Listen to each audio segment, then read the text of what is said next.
Uh, Nakobe, if there was a 12-team playoff in place right now, you guys would be playing at least one more game, perhaps two more games. I wonder how you feel about that and how your body would feel about that at this point. I mean, if that's what it takes, we come in at the beginning of the season with one central goal, and that's to win a national championship. So that's what it takes to get here to win it. Then I'm all for it. Great, thank you. And our next question is from Jeff Schultz. Go ahead, Jeff. Nakobe, a lot of people have been trying to break down the difference in you guys in the last two games. And, there seems to be this narrative. There is a narrative that you guys were just in a different place mentally against Michigan than maybe against Alabama. How much of that do you think that is true? And how much, because physically it would seem like you guys are sort of the same teams or at equal levels at least. How much is the mental approach going to make a difference this game? The mental approach makes a big difference. Just from the whole thing of it being a national championship. I mean, it's a national championship. You should be prepared mentally. You should be prepared to give it your best on the field. You should expect your opponent to also be prepared to give it their best on the field.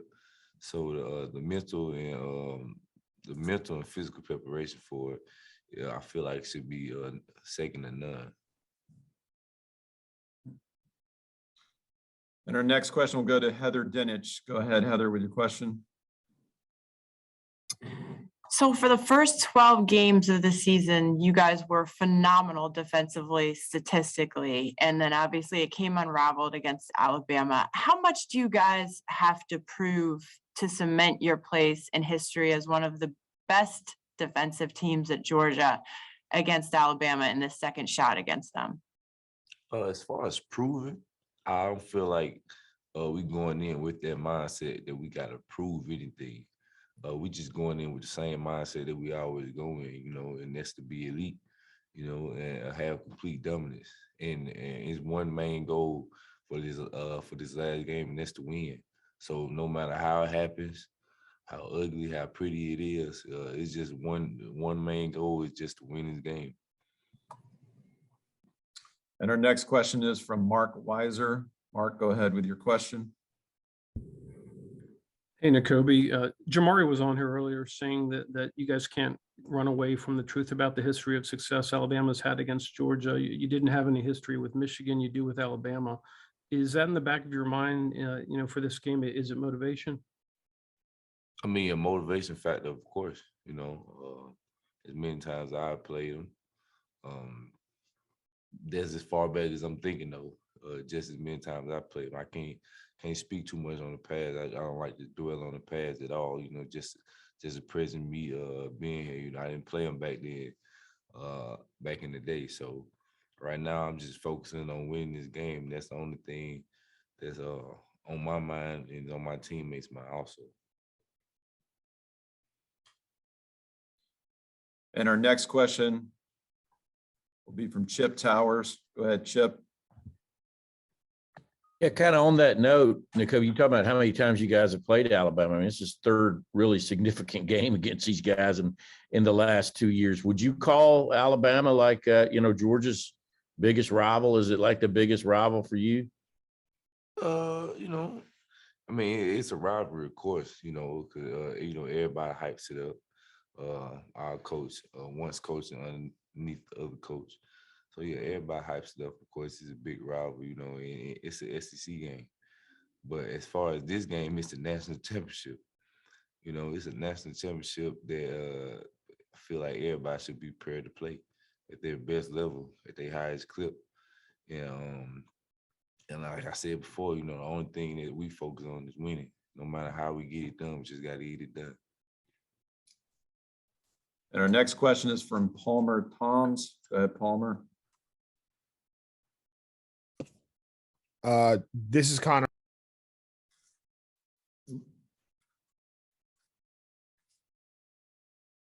Oh, you cut it out. Yeah, sorry about that. Why do you think the first time you guys played, Bryce Young had so much success against your defense? They did a lot of things good. They was able to execute in places that we weren't. He was able to extend plays. We had 0 sacks that game, which was very uncharacteristic of us. So they was able to execute at a high level than we were that day. And our next question is from Georgia Chambers. Go ahead, Georgia. Hey, Nakobe. When Coach Smart refused the Gatorade bath, what tone did this set for the team in practice and preparation going into this week, this rematch against Alabama? Oh, I feel like Coach Smart's mindset is kind of reciprocated in a lot of the older guys as far as we won the game last week, but it means nothing. We don't get the job done. That's exactly how I feel also. It was cool that we was able to win the Orange Bowl, but it was a step closer to playing in this big one. Last week and the week before that, we just emphasized it being one game season against Michigan. One game season because you lose, you go home. You win, you get more time together. And now it's what it is. It's one game season, and we all looking to win. Basically, it comes to our goals that we set back in January. So. And our next question will come from Justin Felder. Go ahead, Justin, with your question. What's up, Nakobe? Looking back at your recruiting class and guys like Nolan and Trayvon, what do you remember about the first time you talked to those guys about how good your group can be? I mean, was it at a camp or an All-Star game or just over at DMs or whatever? What do you remember about that conversation and how to talking with those guys those days? Well, I didn't. As far as recruiting, I didn't. I wasn't real involved pre-college, with other recruits. Just kind of like I knew guys. I didn't really speak to them much.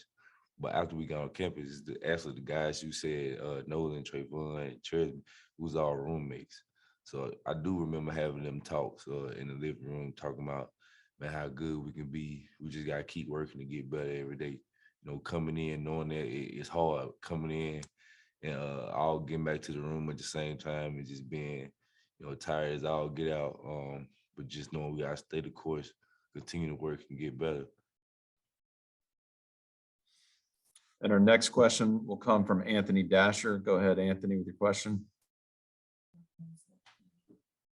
Yeah, Nakobe, what lesson did you take away from the first meeting with Alabama that would be most applicable to the game on Monday night? Everything basically. We looking at every little thing from the scheme that we use, the scheme that they use, to how we can possibly take advantage of some things that we did. How we can play better, finish better, and from the back end to the front seven. So we looked at every little thing of how we can get better. Not just from that game, but from the games throughout the season where we feel like they might attack us in, and basically what other teams have had success in going throughout the season. So we looked at every little thing. We trying to leave every stone turned. So. And our next question is from Kevin Brockway. Go ahead, Kevin, with your question. Yeah, I didn't know if you had a Kirby Smart story, what he's like as a motivator, and how he's kind of mentored you all these years as a coach. He can get you going.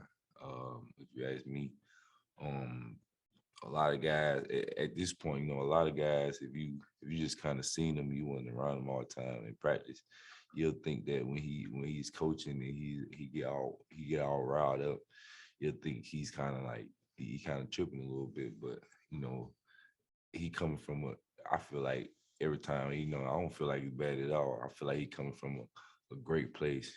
He wants you to be great, and he want to be great, and the only thing he care about is winning. And I feel like that's the same for me. If we can, only thing he care about is winning this game. So whatever we got to do to win this game, coach, I'm gonna do it for you. And that's kind of how it's kind of been the mindset, just trusting the coach, just trusting the game plan, and just going out there and playing like we know how we can play and just be elite. And our next question is from Mike Griffith. Go ahead, Mike. Hey, Nakobe, for all the film study that you guys have done, how much is there to be said for actually playing against Bryce Young in terms of his quickness, agility? Is it kind of a deal where now once you've seen it, you have a better idea of how quick and elusive he is? And is he the most elusive guy in the pocket you faced, would you say, at quarterback? Yeah, we can face some pretty elusive guys. I feel like he's one of the best ones as far as sitting in that pocket and staying calm. I feel like he does that, better than anybody. His ability to just sit there and be calm and being able to extend plays and make plays. Just his ability to do that. Also just makes it a little just tougher for the front seven to get their rest. So we kind of been working on that and basically trying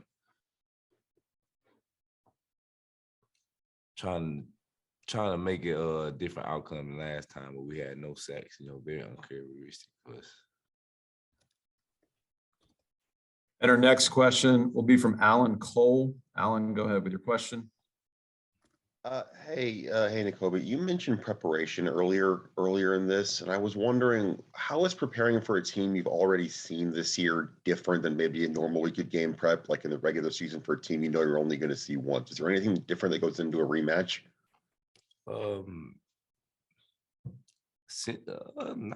It's not too much different. Just we able to watch the game that we played before. We able to see like what their game plan was against us, and what our game plan was against us, and how they may adjust, and how we can adjust. So that's probably the only biggest thing. The work is there. That's the only thing we've been focusing on: working, getting better. From a mental, physical, and spiritual standpoint, I feel like this team have done nothing but work hard to get better, day in and day out, and I feel like they'll be reciprocating on the field. We've got time for two more questions for Nakobe. Our next question will be from Zach Klein. Go ahead, Zach, with your question. Hey, Nakobe, with the senior class, what's the DNA of them? What do they mean to you? And knowing that if they win this game, not only do they walk out as champions, but as the most decorated senior class in the history of Georgia football in terms of victories. Yeah, they mean a lot to me. Those guys, the hard work they put in, the everything from the leadership ability. They've been here as long as I've been here, longer, of course. But they just exemplify Georgia football and everything it stands on. So to be able to finish this one out with this group of guys, I wouldn't want it to be with any other group. So I love them boys, and that's who we'll be playing for. Well, we'll be playing for our brothers alongside everybody. So, but the seniors definitely. And our last question will come from Joe Will. Go ahead, Joe, with your question. Nakobe, how do you balance being a 4.0 student and an All-American player at the same time?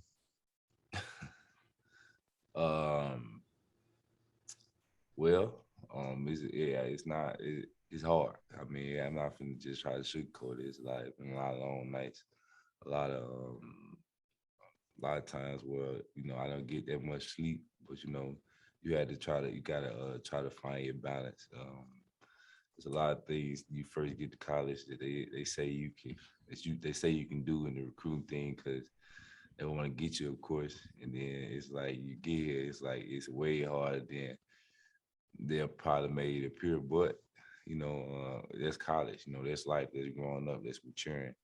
And I feel like the things that I tackled in college, from a time management standpoint and just a real world standpoint, leaving home and everything has prepared me on and off the field, greatly. Has matured me to the young man I am today.